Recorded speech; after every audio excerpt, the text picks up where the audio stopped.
I just can't resist making this zucchini recipe. It's finger-licking good.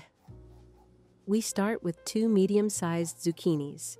I like to use a wavy knife for a little bit of class, but if you don't have one, never mind. Just use a regular grater. And if zucchini's not your cup of tea, use carrots or cabbage instead. It still works like magic. Before we go on, take a second to subscribe. It's so easy to lose a channel you love, and I don't want you to miss more of these comforting recipes like this one. Now, onto our zucchini. Sprinkle 1 teaspoon of salt over it. This pulls out the moisture and lets the crust get crispy later on. Stir it up really well and let it sit for 15 minutes. That's your tea break, or time to get your grandchildren running around the kitchen. Now, peel 2 onions. And hey, if you enjoy these cozy kitchen moments, you can always tap the thanks button below. It helps the channel and means the world to me. Now, drizzle a little olive oil into your pan. We'll be sautéing on medium heat, so don't rush it. While that warms up, peel and grate 1 carrot. And if you're making this vegan or oil-free, try sautéing in a bit of veggie broth instead. It works like magic. And before we begin let me know down below. Where are you watching from?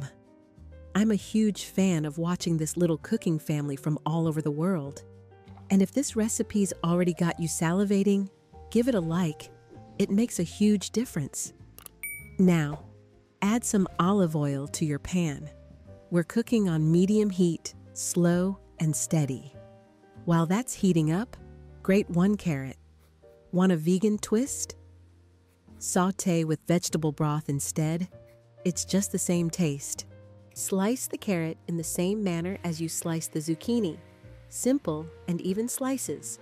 Then toss it right into the onions in the pan. Sauté it all together for a few minutes, just until it is tender and fragrant. This step gives your base a rich, sweet flavor. And if raw carrots are a little too harsh on your digestive system, this quick sauté softens them up and makes them yummy. Let's brighten things up with a yellow bell pepper. Just slice it into thin strips. It adds color and a touch of sweetness.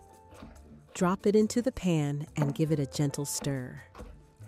Now we fry it for 2 to 3 minutes over medium heat.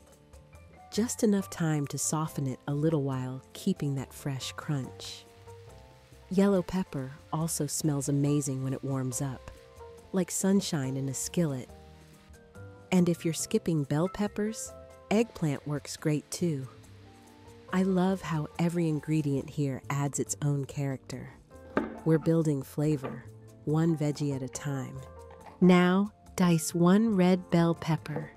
It adds such a beautiful color and sweet crunch that gives every bite just a bit more excitement. Add it to the pan and stir everything well. This onion, carrot, yellow and red bell pepper combination, it's like a warm kitchen on a Sunday morning. And if you're watching your nightshades, you can replace bell peppers with shredded zucchini or mushrooms. We're building flavors here, gradually layering that rich veggie depth without anything out of the ordinary. It's the sort of foundation you can use in countless dishes, not only this one. Now it's time to season everything just right. Add a teaspoon of salt, a pinch of black pepper, and a sprinkle of Italian herbs. These simple touches bring all the vegetables together. The kitchen already smells like something special's cooking. Stir it gently and let those spices warm up in the pan. We're frying everything over medium heat now. Slow and steady wins the flavor race. Now we sauté the vegetables at medium heat. Don't rush. Simply allow the flavors to catch up with each other slowly. Meanwhile, grab 3 cloves of garlic. I usually give them a little crush and chop, nothing extraordinary. Garlic is magic. It deepens the flavor and fills your whole kitchen with that homely aroma everyone loves. Add it in and stir gently. And if you're skipping garlic for health or religious reasons, don't worry. Go ahead and skip it. or substitute a pinch of asafoetida or garlic oil instead. Let everything simmer for 2 to 3 minutes longer.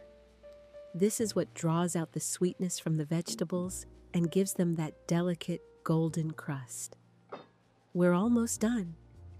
Let all of it cook slowly. This last bit lets the flavors age and the texture turn silky. While that's cooking, press out as much liquid as possible from your zucchini. It has rested long enough. Don't do this. Too much water will turn the base into mush, and we don't want that pizza crust to go all soft. If the veggies in the pan are tender and smell amazing, you'll know they're done. Now, mix in your aromatic sautéed vegetables with the zucchini bowl. Stir it all together. It already feels like a meal, doesn't it? Last but not least, add in 3 eggs to the mix. They help everything stick together into a good solid crust. But if you're not working with eggs, substitute them with flax eggs instead. Just mix 1 tablespoon of ground flaxseed with 3 tablespoons of water, leave it for a couple of minutes, and it becomes a gel to use exactly like an egg. Then add 300 milliliters of milk, dairy or plant milk. Oat milk, almond milk, or soy milk are great. Stir it well all up, nearly there to bake. Now we get to add in the flour, about 240 grams. This is what gives anything shape and a bit of heft to your crust. Add it in gradually and mix everything really well so your batter is smooth and even. If you're gluten-free, use chickpea flour, oat flour, or even a gluten-free blend. It's great. Once that's complete, pour the mixture over your veggies again and stir again to coat them thoroughly. It starts to resemble a real savory pie filling and smells just wonderful. While we're mixing things up here, I'd love to hear from you. What kinds of recipes do you want to see more of on this channel? Quick lunches, healthy dinners, family-style casseroles, or maybe more budget-friendly meals? Let me know in the comments. Your ideas truly help me shape what we cook together next. Now, grease your baking sheet with parchment paper and brush with a little olive oil. This prevents anything from sticking and gives the bottom a delightful crispy edge. Fill with veggie mix and level it out evenly. Don't skip the corners. Press it down lightly so that it sets firm like an actual crust. And a tip: if there are little helpers in the kitchen, this is their time. My kids love this part. Now bake it at 200 Celsius or 400 Fahrenheit for 35 minutes. The smell? Just wait. You'll be checking the oven every 5 minutes. If this video made you smile or even gave you a dinner idea, don't forget to hit that like button. It does make that little kitchen nook huge, and it always perks me up each day when I see that encouragement of yours. Get your cheese ready, about 150 grams. I'm using a semi-hard cheese, something like Gouda or Tilsit. It melts just right without turning greasy. Once your casserole is out of the oven, give it a minute to rest, just enough to stop bubbling. Then sprinkle the cheese all over the top. You'll see it start to soften right away. That creamy melt adds a little creaminess, a little goldness to each bite, just the way we enjoy it. And yes, your house is probably smelling incredible at this moment. Put it back into the oven for an additional 15 minutes at 200 Celsius or 400 Fahrenheit. Meanwhile, mix together a tablespoon of mayonnaise and a tablespoon of Greek yogurt or sour cream. It's a tangy, creamy sauce that adds a little flavor and completes everything nicely. To finish the sauce, stir in a teaspoon of mustard. I like to use Dijon. It's smooth, a little spicy, and leaves a nice kick in the dressing. If you don't care for that kind of heat, use yellow mustard or omit it. Then, squeeze in the juice of half a lemon. That burst of fresh citrus cuts through the creaminess and really opens up the flavor. Finally, Mash 2 cloves of garlic and stir them in. I typically grate them in to ensure an even consistency, but you can press or mince them too. And if you're not fond of raw garlic, simply roast it a little in advance. It softens and sweetens, almost buttery. When all that gets combined, your sauce is ready. It's creamy, tangy, and perfectly balanced boldness. Let's add some freshness to our rich sauce. Dice 1 cucumber into very small pieces. It adds texture and a cool, refreshing bite.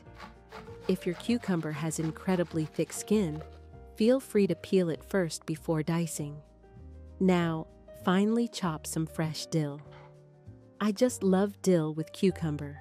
It's a classic combination and adds a summer flavor to the sauce. No fresh dill available? A pinch or two of dried will be fine. And finally, sprinkle with a pinch of black pepper to taste. Some twists, and the flavors are released, and everything is held together. Stir one more time, and voila! Your garlicky yogurt creamy sauce is done. Light, tangy, and perfect to serve with our veggie bake. And tell me, what's your go-to sauce at home? I'm always curious to try something new. This one here, it turns even simple dishes into something special. And now, just look at that bake. It's golden, it's beautiful, and your kitchen probably smells like heaven right now.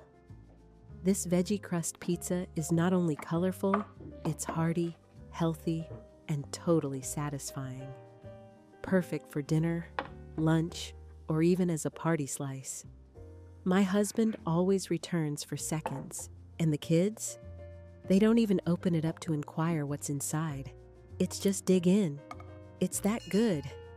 So remember to give that like if you enjoyed it, and subscribe if you haven't yet, so we can cook more comfort food together. Leave me a message in the comments how yours came out.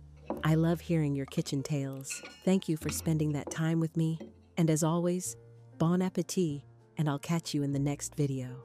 And don't forget to share this video with your friends or family. Maybe someone's looking for a new cozy dinner idea tonight.